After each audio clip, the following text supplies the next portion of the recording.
When Ford Sierra first appeared back in 1982, there was an almost audible gasp of surprise. Was this remarkable shape really the way the car of the future would look? Well, look at what's happened since. If imitation really is the sincerest form of flattery, then Sierra must surely be the most flattered car in history. By 1989, with it seems every serious competitor looking more and more like a Sierra clone, Sierra itself had evolved. Four-wheel drive and anti-lock brakes had become available, gear-type front-end treatment, and numerous other styling changes enhanced the look of the car. The sapphire notchbacks had joined the range, the 2 millionth Sierra had been built and sold, and continuous uprating of specification gave the buyer more for his money than ever before. So, by '89, the Sierra was certainly a package to be reckoned with. And yet, if you compare this G-Reg LX Sierra with today's car, there have been so many more changes in the last 4 years, you might as well be talking chalk and cheese. And let's start with the bit everybody notices first, what the car looks like, its styling. For 1989, very smart. For 1992, very much smarter. Clever styling changes have preserved what is becoming a timeless design. Smart body colour bumpers with a sporty red insert complement the centre louvered grille. There are white front direction indicators. New body side mouldings reflecting the series. GLS wheel covers now on the LX. New rear lamp treatment. And on 5-door models, the sporty tailgate spoiler. Now you won't find any of those on one of these. Lift the bonnet on a 2-litre 89 car and you'll find a single overhead cam unit with carburettor. Service interval, 6,000 miles.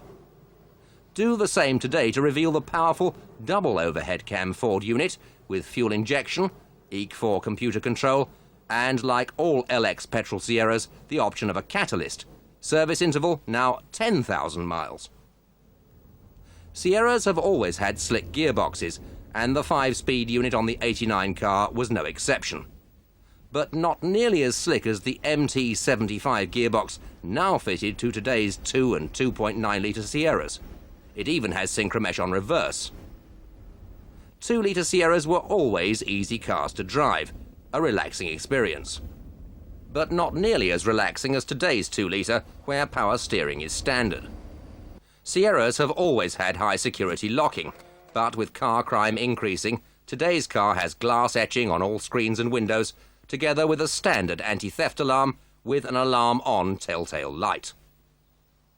Open the door on the 89 model and you reveal a comfortable, well-equipped interior. But nothing like as comfortable or well-equipped as this. Just look at all the standard features you wouldn't have found on an LX in 1989. Sports seats. New style door inserts and armrests. Interior remote release for boot lid or tailgate and fuel filler cap. Front power windows. Center console with stowage. Steering column with both rake and reach adjustment. An audible warning if you leave the lights on. A new style analog clock. And a tachometer mounted in an all-new instrument panel, which is not only neater, but more efficient, improving ventilation control. And of course, the latest state-of-the-art 2006 stereo radio cassette, complete with RDS, keeping you perfectly in tune at all times and aware of traffic snarl-ups, complete with 4 speakers and key-coded for security. Even the courtesy lights now feature a delay mechanism. Somebody worked out recently that Ford has made over 400 modifications and improvements to the Sierra in the last 3 years alone. We've seen just a few of them, and we've only been looking at an LX. Just one model in a range running from value-for-money lead-in cars, through LX, refined GLX, sporty GLS, luxurious gear, XR 4x4, and finally the Sierra Cosworth supercar. And remember, in 3 body styles, including the most versatile estates. Is today's Sierra really all that different? Well, don't listen to us. This is a Ford film after all. Let's leave the last word with the press. The current Sierra is a different car from the one that so impressed me. Its evolution since 1989 alone spans the full figurative spectrum from chalk to cheese, leaving me bereft of a cliché to describe what's happened.